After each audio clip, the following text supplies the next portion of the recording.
Baik teman-teman, di video kali ini mari sama-sama kita perhatikan, kita simak dengan baik.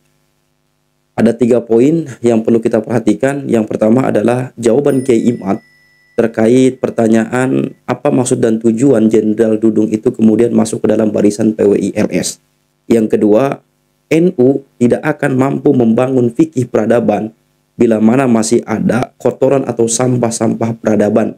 Dan yang ketiga, Kiai Ubaidillah mengaku memiliki dokumen atau kartu as yang apabila itu dikeluarkan maka tidak ada satupun ulama di Nusantara yang menolaknya. Ini luar biasa dan patut kita simak. Nah, ini saya mau konfirmasi sekalian sebelum ke Kiai Ubed. Kiai Imad, kemarin dipertanyakan itu sama Dr. Soleh, itu ngapain itu Jenderal Dudung datang ke kongresnya PWI? Kira-kira mungkin ada sedikit bocoran itu, Kiai Imad. Silakan dulu. Iya. Silakan. Karena PWI ini kan adalah sebuah organisasi, selain untuk mengawal masalah nasab juga adalah merupakan wadah silaturahmi para keturunan-keturunan dari Wali Songo. Nah, kebetulan Pak Dudung ini nasabnya bersambung dengan keluarga kami. Jadi itulah yang membuat kedekatan antara kami, terutama saya dan Kiai Abbas dengan Pak Jenderal Dudung Abdurrahman yang merupakan cucu daripada Sunan Gunung Jati Syarif Hidayatullah.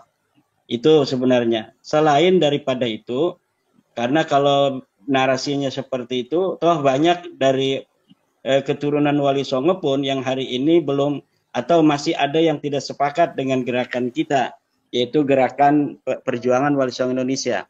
Nah, tentunya selain daripada bahwa Jenderal Dudung merupakan salah satu daripada keturunan Sunan Gunung Jati Syarif Hidayatullah, juga adalah bahwa beliau melihat titik yang sama dengan kami, di mana kita harus menjaga budaya Nusantara, kita harus menjaga persatuan bangsa, kita harus bersama-sama untuk mempertahankan Pancasila, kita harus bersama-sama menjaga Undang-Undang Dasar 45. Keragaman adalah sebuah keniscayaan bagi bangsa Indonesia, bahwa kita memang ada dalam satu negara yaitu Indonesia, tetapi bersamaan dengan itu kita menyadari sesadar-sadarnya bahwa selain umat Islam sebagai mayoritas, ada saudara-saudara kita di sana dari kaum Kristiani, dari orang Buddha, dari Hindu, Konghucu, dan lain sebagainya, yang semuanya harus dijaga, yang semuanya harus ditata harmonisasinya untuk bersama-sama menjaga keutuhan negara kesatuan Republik Indonesia. Jadi disitulah titik persamaan kami, dan sebenarnya bukan hanya Pak Jenderal Dudung, banyak para petinggi-petinggi, para perwira dari kepolisian, dari TNI yang juga memiliki pandangan yang sama dengan kami, dan beliau itu sudah memberikan secara pribadi apresiasi bahwa pemikiran-pemikiran saya tentang ceramah-ceramah di berbagai kesempatan tentang pentingnya menjaga budaya nasional ini adalah merupakan hal yang sangat penting, karena merupakan salah satu sendi daripada ketahanan nasional kita sebagai bangsa itu. Itu demikian, Mas Yusuf. Oke, baik. Jadi jangan salah persepsi ini. Tidak ada intervensi politik ini, Dr. Soleh. Anda salah menginterpretasi kelihatannya. Clear. Clear ya? Oke, clear. Podcast hari. Ya. Baik, Kiai Ubed. Tadi sudah dipaparkan tentang bukunya Kiai Imad, yang saya juga sangat surprise terhadap tebalnya buku dan juga kajiannya. Sinyalnya, Anda akan Mas. menambah. Halo Kiai Ubed. Sinyalnya bagus ini, Ami. Ya, sudah bagus, sudah terhubung. Halo. Ya, Kiai Ubed agak tersendat ini. Ya, halo. Ya, Kiai, mungkin sinyalnya atau bagaimana ini? Sekarang bagus, Mas. Sekarang bagus. Oh, oke, silakan Anda berkomentar. Tadi sudah dipaparkan tentang ini, ternyata ada buku yang dahsyat menurut saya, yang perlu menjadi sebuah referensi. Terima kasih, Mas Yusuf. Dalam abad kedua Nahdlatul Ulama yang mencoba ingin membangun visi fikih peradaban, saya betul-betul membaca perlu pembersih peradaban, Mas. Pembersih. Jadi NU itu tidak akan bisa membangun fikih peradaban sebelum ada orang yang melakukan membersihkan kotoran-kotoran peradaban, Mas, yang mengotori peradaban. Lah, Kiai, halo, masuk Mas Yusuf? Oke, lah, yang mengotori peradaban Lanjut. itu, lah, Kiai Imad itulah yang posisinya sekarang ini sedang membersihkan mereka yang sedang mengotori peradaban. Sehingga nanti akan memudahkan PBNU membangun fikih peradaban, Mas Yusuf.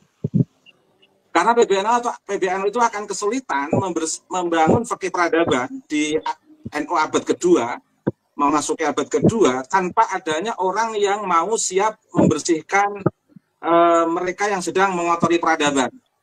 Nah, langkah-langkah Kiai Imad ini merupakan langkah-langkah yang sangat positif untuk PBNU membangun fikih peradaban dan sekaligus akan memudahkan NU untuk membangun fikih peradaban karena telah dimulai oleh Kiai Imad dengan melakukan pembersihan terhadap hal-hal yang mengotori fikih peradaban. Sehingga Kiai Imad ini memang harus belipotan, harus kotor betul ini dalam suasana yang belipotan karena membersihkan kotoran itu, Mas Yusuf. Sehingga harus bersabar Kiai Imad membersihkan kotoran-kotoran itu karena itu akan bermanfaat, akan memberikan maslahah kepada umat, lebih-lebih warga Nahdien, Mas Yusuf. Dan insya Allah saya tahun 2005 akan menulis buku, Mas Yusuf. Judulnya Kiai Imaduddin Utsman menggugat umat terserahkan. Nah, dari beberapa pengalaman buku saya yang terbit, alhamdulillah menjadi buku yang bestseller. Dan saya memang tertarik itu, Mas Yusuf. Dan tadi sempat disinggung Ubaidillah diarahkan ke bin Maimun Al-Qadah, itu mungkin lebih menguntungkan Pak Ali. Mengapa? Karena masih ada wujudnya. Nah, posisi Kiai Imad ini betul-betul membuat titik nol. Membuat titik nol posisi Pak Ali, betul-betul bagaimana peradaban yang akan dibangun PBNU itu betul-betul memang betul-betul bersih. Jadi apa yang dilakukan oleh Kiai Imad itu betul-betul membersihkan sampai pada titik nol kotoran-kotoran itu sehingga akan memudahkan PBNU. Tapi tidak apa-apa kalau ada temuan yang mencoba sebenarnya lebih menguntungkan. Temuan yang mengatakan Ba'alwi bersambung ke Ubaidillah bin Maimun Al-Qadah itu sebenarnya lebih menguntungkan Ba'alwi. Karena memiliki jalur. Daripada tidak memiliki jalur kan lebih baik memiliki jalur meskipun geng Syiah katakan begitu. Daripada tidak memiliki jalur. Tapi ala kulli hal itu perdebatan, diskursus keilmuan yang akan terus berkembang pada tahun 2005. Terus kemudian Mas Yusuf, yang kedua, nasab itu bukan akidah. Karena nasab itu bukan akidah, maka betul-betul dalam dialektika kebangkitan pemikiran hasanah keislaman itu terkait dengan nasab itu betul-betul harus rasional, Mas Yusuf. Harus empiris, lebih-lebih harus memiliki keberlanjutan. Jangan sampai tidak memiliki keberlanjutan, kesejarahan. Jadi tahun 2005 itu akan menjadi lebih seru perdebatan diskursus nasab ini. Mengapa?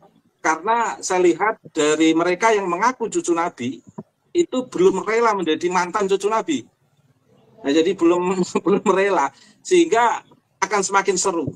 Tetapi ketika nanti mereka yang kemudian selama ini yang mengaku cucu Nabi setelah menguatkan tesis Kiai Imad terus mereka mengalah dan mengaku memang bukan cucu Nabi, mungkin akan baru berhenti diskursus kenasaban ini, Mas Yusuf.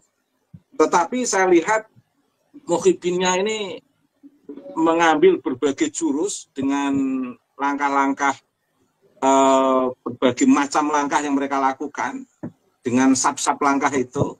Kalau itu memang masih betul-betul berlangsung di 2005, maka diskursus nasab 2005 tidak akan pernah berhenti, Mas Yusuf.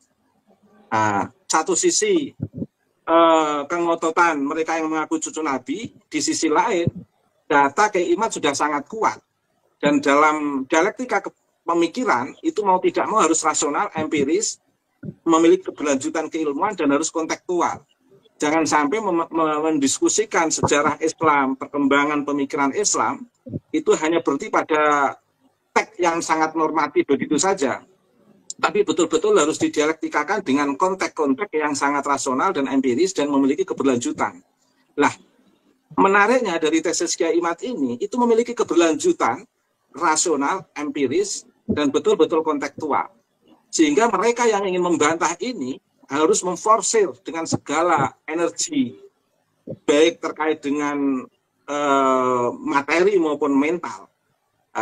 Rupa-rupanya saya lihat sampai detik ini, mereka yang mengaku sebagai cucu Nabi, rupa-rupanya masih belum rela, sehingga ingin mengerahkan dengan berbagai cara. Yang kemarin sudah mereka coba melibatkan para akademisi, tetapi belum bisa menjawab itu semua, Mas Yusuf. Terakhir, Mas Yusuf, saya sebenarnya ada dokumen teks pendek yang ketika itu saya bongkar, tidak akan pernah para ulama itu menolaknya. Tetapi memang ini masih saya simpan. Kiai Imad sendiri belum saya kasih tahu, Mas Yusuf. Menurut saya Kiai Imad. Dan ini betul-betul simpanan terakhir. Barangkali kalau memang dalam dialektika itu nanti perlu puncak harus saya keluarkan, saya keluarkan. Ini data yang sangat penting. Yang intinya sebenarnya membenarkan apa yang dilakukan oleh tesis Kiai Imaduddin Utsman, Mas Yusuf. Terima kasih, Mas Yusuf.